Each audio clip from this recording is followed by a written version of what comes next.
Hello everyone. આજે આપણે direct ઇનડાયરેક્ટમાં late કે લેટ્સથી શરૂ થતા વાક્યોનું ડાયરેક્ટમાંથી ઇનડાયરેક્ટ કેવી રીતે કરાય તે શીખીશું. આ પ્રકારની વાક્યરચનામાં કેટલાક વાક્યો પરવાનગી માંગતા હોય છે તો કેટલાક વાક્યો દરખાસ્ત સૂચવતા હોય છે. આ બંને પ્રકારના વાક્યોનું જ્યારે ડાયરેક્ટમાંથી ઇનડાયરેક્ટ કરવાનું હોય છે તો બંનેના સ્ટેપ્સ અલગ અલગ છે, નિયમો અલગ અલગ છે.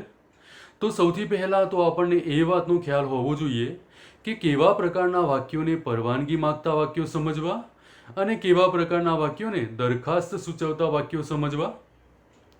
સૌથી પહેલાં આપણે પરવાનગી માંગતા વાક્યોનું ડાયરેક્ટમાંથી ઇનડાયરેક્ટ કેવી રીતે કરાય તે શીખીશું. સૌથી પહેલાં દોસ્તો, પરવાનગી માંગતા વાક્યો કેવા હોય, કોને એવા વાક્યો સમજવા તે માહિતી મેળવી લઈએ. અહીંયા લખેલું છે, યાદ રાખો, એ તમારે પણ યાદ રાખવાનું છે. લેટ પછી મી, હિમ, હર, ધેમ કે અસ આપેલું હોય તો એવા તમામ વાક્યોને પરવાનગી માંગતા વાક્યો સમજવા. અહીંયા સેન્ટેન્સ ફર્સ્ટ છે તે સમજી લઈએ. A boy said to the teacher, let me go home early. અહીંયા અવતરણ ચિહ્નમાં જે સેન્ટેન્સ છે એ સેન્ટેન્સની શરૂઆત લેટથી થાય છે અને લેટ પછી મી આપેલું છે, માટે આપણને ખ્યાલ આવી જ જાય કે આપેલું વાક્ય પરવાનગી માંગતું વાક્ય છે. આ સિવાય પણ દોસ્તો, આ વાક્યનું જ્યારે ગુજરાતી કરીએ તો પણ આપણને ખ્યાલ આવી જશે કે અહીંયા પરવાનગી માંગતું વાક્ય છે કે કેમ. Let me go home early, આનું ગુજરાતી શું થાય? મને આજે વહેલા ઘરે જવા દો. તો અહીંયા પરવાનગી માગે છે. તો આ પ્રકારના વાક્યોનું ડાયરેક્ટમાંથી ઇનડાયરેક્ટ કેવી રીતે કરાય તે પણ શીખી લઈએ. અહીંયા જે સ્ટેપ્સ આપેલા છે તે પહેલાં જોઈશું અને ત્યારબાદ આ સેન્ટેન્સનું ઇનડાયરેક્ટ કેવી રીતે થાય તે પણ સમજી લઈશું. સૌથી પહેલાં સેડ ટુના બદલે રિક્વેસ્ટેડ, આસ્ક્ડ, ટોલ્ડ કાં તો પછી ઇન્સ્ટ્રક્ટેડ લખી શકાય. મોટે ભાગે આપણે રિક્વેસ્ટેડ જ લખીશું. ત્યારબાદ બીજા નંબરે લિસનર એટલે કે સાંભળનાર લખીશું. થર્ડ નંબરે કનેક્ટિવ આવશે. કનેક્ટિવ તરીકે ટુ જો વાક્ય હકાર હોય તો, અને વાક્ય નકાર હોય તો નોટ ટુ લખીશું.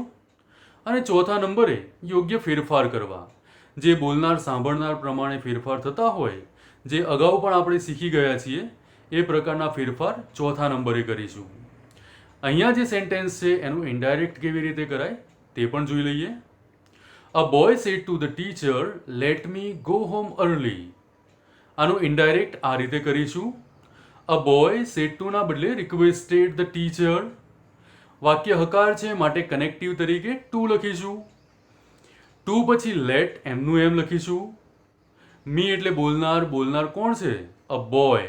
બોય માટે શું લખીશું? હિમ. તો ટુ લેટ હિમ પછી ક્રિયાપદનું મૂળ રૂપ જ આવશે. To let him go home early. લેટવાળા વાક્યમાં ક્રિયાપદનું મૂળ રૂપ જ આવશે. એમાં કાળ પ્રમાણેના કોઈ પણ ફેરફાર નહીં કરીએ. આન્સર ફરી એકવાર જોઈએ. A boy requested the teacher to let him go early. Second sentence. Brother said to sister, let me do my homework. અહીંયા આન્સર આ રીતે લખીશું. બ્રધર રિક્વેસ્ટેડ સિસ્ટર, કનેક્ટિવ તરીકે ટુ. લેટ મીમાં મી કોણ? બ્રધર. બ્રધર માટે શું આવશે? હિમ. તો ટુ લેટ હિમ ડુ, માયના બદલે his homework. Brother requested sister to let him do his homework. અહીંયા પણ આપેલા વાક્યમાં વિનંતીનો ભાવ છે, પરવાનગી માગે છે, મને મારું કામ કરવા દો, માટે આપણે રિક્વેસ્ટેડ લખ્યું છે અને આ રીતે વાક્યને આગળ લખેલું છે. Third sentence. Wife said to husband, let me buy this new dress. તો અહીંયા વાક્યની શરૂઆત લેટથી થાય છે, ત્યારબાદ મી પણ આપેલું છે. આમાં આન્સર આ રીતે લખીશું. Wife requested husband to let her. Let મીના બદલે શું થઈ ગયું? ટુ લેટ હર. મી એટલે બોલનાર, બોલનાર કોણ છે? વાઇફ. વાઇફ માટે શું આવશે? હર. ટુ લેટ હર બાય ધીસના બદલે that new dress. Wife requested husband to let her buy that new dress. તો દોસ્તો, પરવાનગી માંગતા વાક્યોમાં આ પ્રમાણે ફેરફાર થાય અને વાક્ય રચના ખૂબ જ સરળ છે. હવે છે દોસ્તો દરખાસ્ત સૂચવતા વાક્યો. તો દરખાસ્ત સૂચવતા વાક્યોને કેવી રીતે ઓળખીશું? તો એના માટે યાદ રાખો, તમે પણ યાદ રાખો, વાક્યની શરૂઆત લેટ્સ થી થાય. એટલે કે અવતરણ ચિહ્નમાં આપેલા વાક્યમાં જ્યારે લેટ્સ આપેલું હોય તો એવા વાક્યોને દરખાસ્ત સૂચવતા વાક્યો સમજવા. Let's see example. Rohan said to Reema, let's have some ice cream. અહીંયા અવતરણ ચિહ્નમાં જે વાક્ય છે ત્યાં વાક્યની શરૂઆત લેટ્સ થી થાય છે અને પછી લેટ્સ હેવ સમ આઈસ્ક્રીમ, ચાલો થોડીક આઈસ્ક્રીમ ખાઈએ. આનો મતલબ એવો થાય છે. તો જ્યારે વાક્ય દરખાસ્ત સૂચવતું હોય તો એવા વાક્યોનું ઇનડાયરેક્ટ કેવી રીતે કરાય? તો સૌથી પહેલા સ્ટેપ્સ સમજી લઈએ. સેડ ટુના બદલે સજેસ્ટેડ ટુ કાં તો પ્રપોઝડ ટુ લખવાનું છે. આ બંનેમાંથી કોઈ પણ તમે લખી શકો. કેટલીક વાર સ્ટુડન્ટ્સ અહીંયા સજેસ્ટેડ તો લખે છે પણ ટુ લખવાનું ભૂલી જાય છે, તો એ આન્સર ખોટો ગણાશે. સજેસ્ટેડ ટુ અને કાં તો પછી પ્રપોઝડ ટુ, આ બેમાંથી ગમે તે એક લખીશું. ટુ લખવાનું છે, ભૂલ ના થાય. ત્યારબાદ લિસનર લખીશું. અહીંયા કનેક્ટિવ તરીકે ધેટ યુઝ કર્યું છે. ત્યારબાદ કનેક્ટિવ ધેટ યુઝ કરીશું તો અવતરણ ચિહ્નવાળા સેન્ટેન્સમાં લેટ્સ લખેલું હશે, તો લેટ્સના બદલે ધે શુડ લખવાનું છે અને શુડ પછી હંમેશા ક્રિયાપદનું મૂળરૂપ જ આવશે. Let's see answer. વાક્ય આ રીતે છે. Rohan said to Reema, let's have some ice cream. તો રોહન સજેસ્ટેડ ટુ લખો કાં તો પછી પ્રપોઝડ ટુ, ગમે તે લખી શકાય. Rohan suggested to Reema, connective તરીકે ધેટ, લેટ્સના બદલે ધે શુડ. ધે શુડ પછી ક્રિયાપદનું મૂળરૂપ જ આવશે, માટે આપણે હેવ લખ્યું. સમ આઈસ્ક્રીમ એમનું એમ જ આવશે. Rohan suggested to Reema that they should have some ice cream. ખૂબ જ સરળ વાક્ય રચના છે દોસ્તો.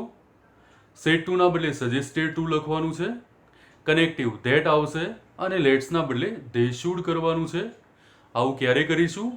જ્યારે વાક્ય દરખાસ્ત સૂચવતું હોય ત્યારે. Second sentence. Daughter said to her mother, let's Cook panipuri. તો આન્સર આ રીતે લખીશું દોસ્તો. Daughter suggested to her mother, connective શું આવશે? ધેટ. લેટ્સના બદલે ધે શુડ, શુડ પછી ક્રિયાપદનું મૂળરૂપ જ આવશે, માટે cook panipuri. Daughter suggested to her mother that they should cook panipuri. Third sentence. Lalita said to Mahesh, let's help poor people. Lalita suggested to Mahesh that, લેટ્સના બદલે ધે શુડ, શુડ પછી ક્રિયાપદનું મૂળરૂપ હેલ્પ, પુઅર પીપલ એમનું એમ લખીશું. Lalita suggested to Mahesh that they should help poor people. તો students જ્યારે પણ વાક્ય દરખાસ્ત સૂચવતું હોય ત્યારે સેડ ટુના બદલે સજેસ્ટેડ ટુ કાં તો પછી પ્રપોઝડ ટુ લખવું, લિસનર લખવું, કનેક્ટિવ તરીકે અહીંયા ધેટ આવશે.